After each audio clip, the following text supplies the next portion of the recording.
नमस्कार। बंगाल में होने वाले चुनाव को लेकर वोटर लिस्ट का सत्यापन की चर्चा चल रही है, जिस पर ममता बनर्जी जी का आपने स्टेटमेंट सुना होगा।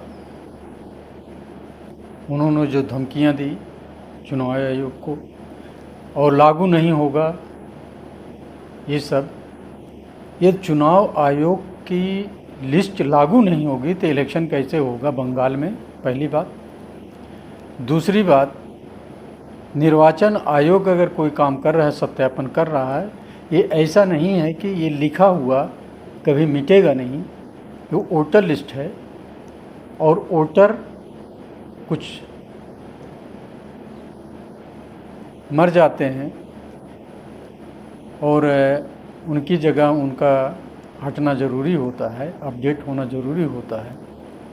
लेकिन इस अपडेट को रोकने का प्रयास जो है वो गलत है।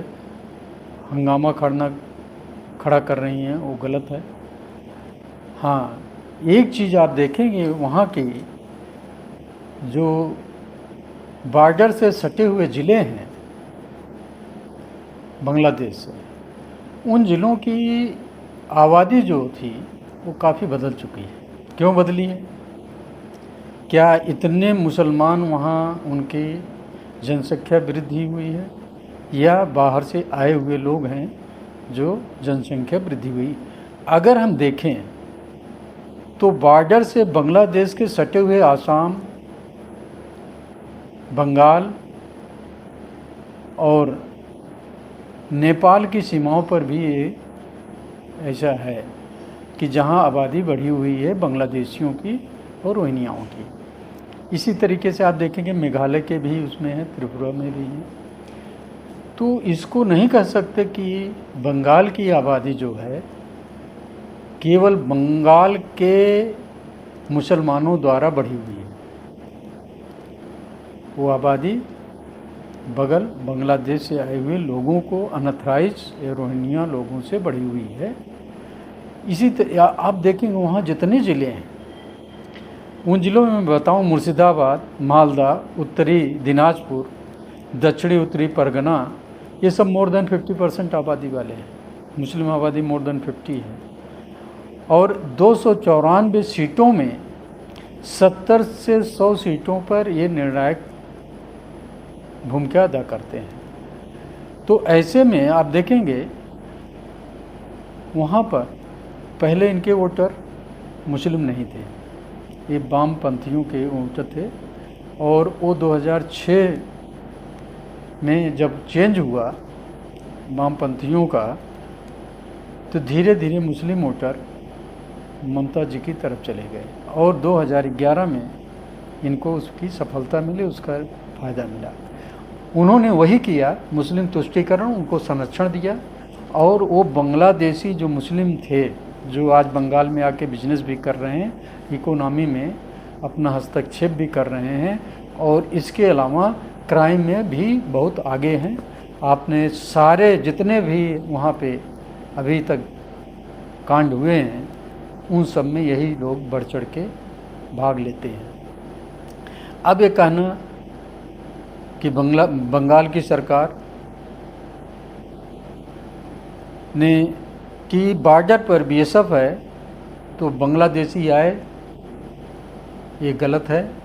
बांग्लादेशी नहीं आए हैं, जो भी आए हैं वो बंगाली हैं, वेस्ट बंगाल के रहने वाले हैं, कोलकाता के रहने वाले हैं, कोई बांग्लादेशी नहीं है।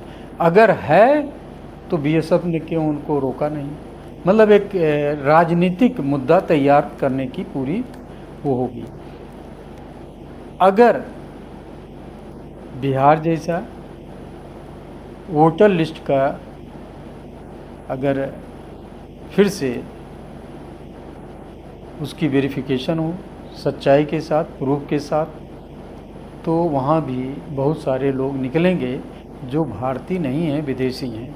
और वो विदेशी हर एक वोट में, हर एक इलेक्शन में अपने जो उनको दायित्व दिए जाते हैं उन्हें बखूबी निभाते हैं, वो भी भारत विरोधी। आप पिछले इलेक्शन में देखे हैं कैसे वहाँ पे मारकाट हुई, गांव के गांव को रोक दिया इलेक्शन में वोटिंग से, और काफ़ी हंगामा हुआ, गांव जलाए गए। तो क्या ये वहाँ के मोहनजन करते हैं या वहाँ की सरकार उनके द्वारा कराती है? ये तो सोचने की बात है। अगर यही दशा रही इलेक्शन में, आज की डेट जो वहाँ पे है, जो कुछ है, तो वहाँ पे बीजेपी सत्ता से दूर रहेगी, पहली बात। दूसरी बात, अगर निष्पक्ष इलेक्शन की बात करते हैं तो क्या बंगाल में राष्ट्रपति शासन लगा के इलेक्शन नहीं कराया जा सकता? क्योंकि वोटर लिस्ट का वेरिफिकेशन इस सरकार में संभव नहीं है। करेगा कौन? बंगाल गवर्नमेंट की एम्प्लाई करेंगे। एम्प्लाई किसके प्रेशर में होंगे? ममता दीदी के प्रेशर में होंगे, उनके कार्यकर्ताओं के प्रेशर में होंगे। तो ऐसे में कौन सा अधिकारी है कि जो रिस्क लेके वेरिफिकेशन कर पाएगा? ये क्वेश्चन उठता है। जब इलेक्शन कमीशन के नेतृत्व में इलेक्शन के दौरान हंगामे और सारे कांड हो जाते हैं, तो ऐसे उन्हीं की सरकार और निर्वाचन आयोग का वेरिफिकेशन वो कितना सहयोग करेंगे, ये सोचने की बात है। हाँ, निष्पक्ष इलेक्शन और निष्पक्ष वेरिफिकेशन के लिए ज़रूरी है वहाँ पर केंद्र शासन लगाया जाए और वहाँ की हकीकत को पता किया जाए। जो भारतीय नहीं हैं उनको वेस्ट बंगाल से निकाला जाए और वहाँ को स्वच्छ किया जाए, वहाँ के वातावरण को स्वच्छ किया जाए। क्योंकि सभी मुस्लिम ऐसे आक्रामक नहीं हैं जिस तरीके से बाहर से आए हुए रोहिंग्या बांग्लादेशी मुस्लिम हैं।